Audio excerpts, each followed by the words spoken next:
First day I went to breakfast with Vince. We went to the pancake pantry, of course. He was on that goofy carb diet, so they brought him this omelet that had like 13 eggs in it. And I had pancakes.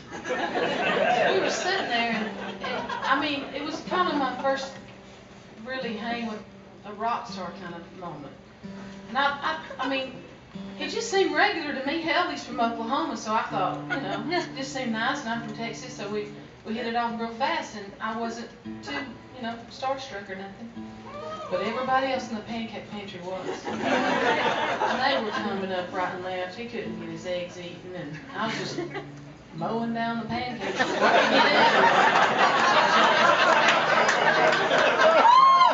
eating. How do you mow down a pancake? I just kept eating. Well, anyway, this little fella. Nice stack. Yeah, nice stack. He was eyeballing them because he wanted them. But he had to host a CMA and I didn't. There you go.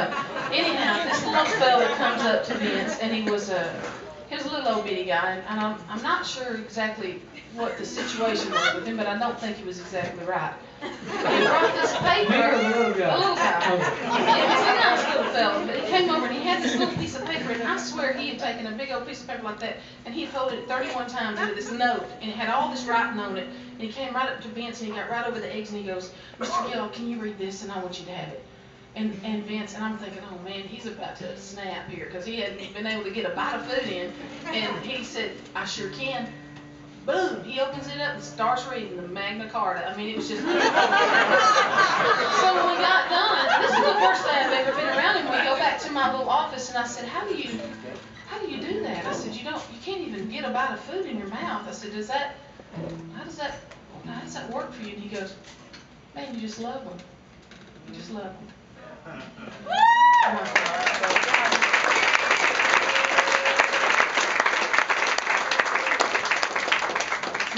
It's no accident that certain people rise to the heights that they rise to. They are anointed, and God knows their hearts.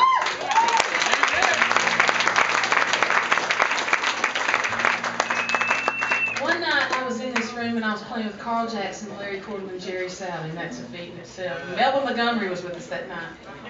Leslie. What? Sting told me not too long ago, never drink. Elvis told me the same thing.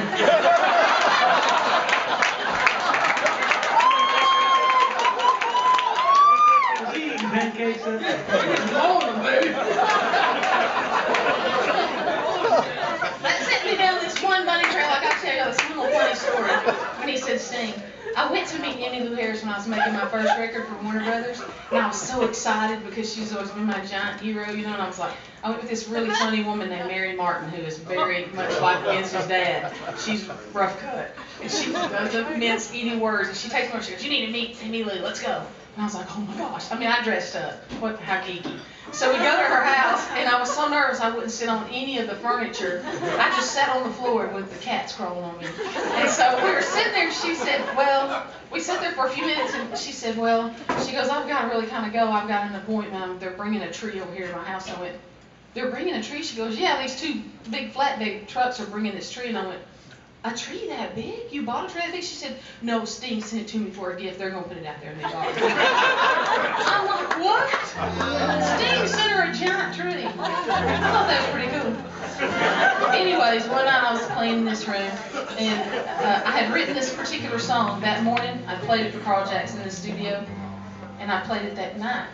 And Carl's he talks, and he said, if anybody in this room had any sense, if you have a record deal, you ought to cut that song. That's a hit right there.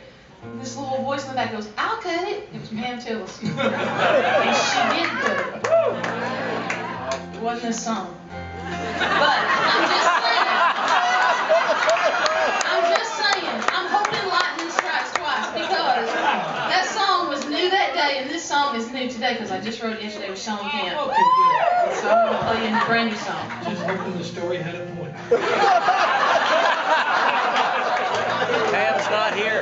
It finally did.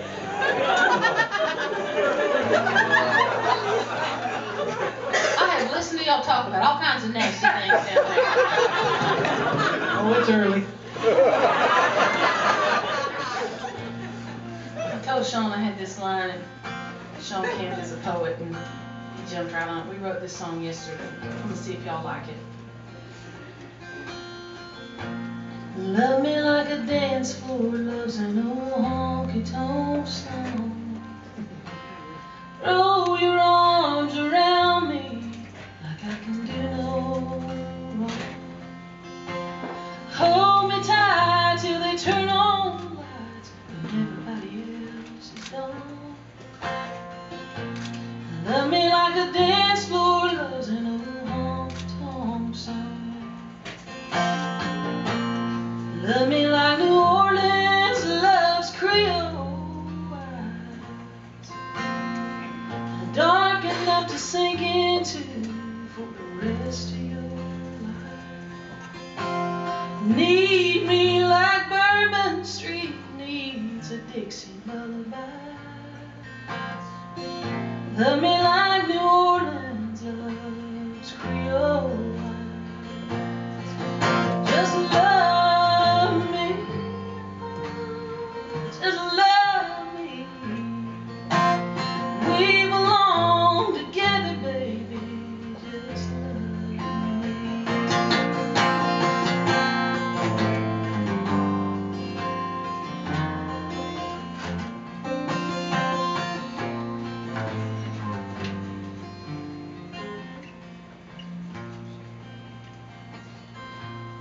Love me like a tin roof loves a midnight rain.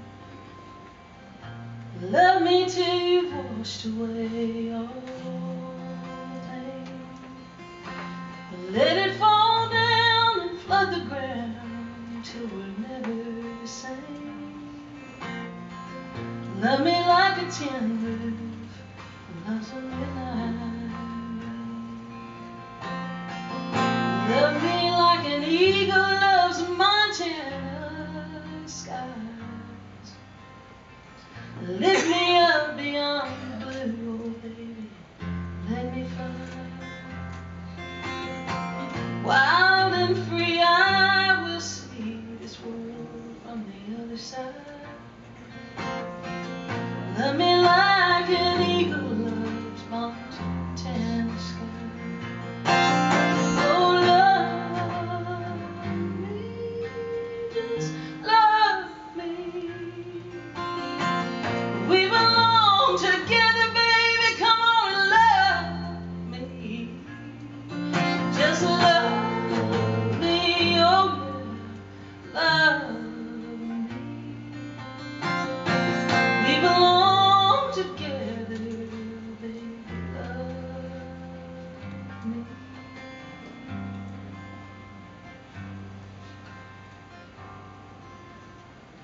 Love me like an old radio loves an old Cadillac car.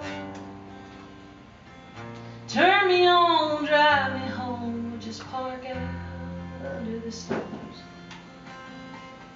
Cry right through my heart like Luther Drifter's steel guitar. Love me like a radio loves an old Cadillac car. Just love me,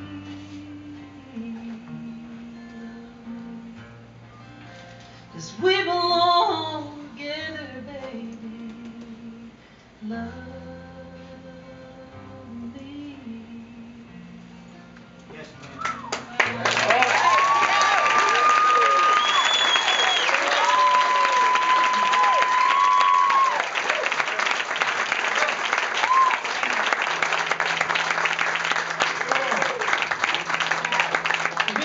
Out there have a record deal. You should cut that song. That's it. Yeah.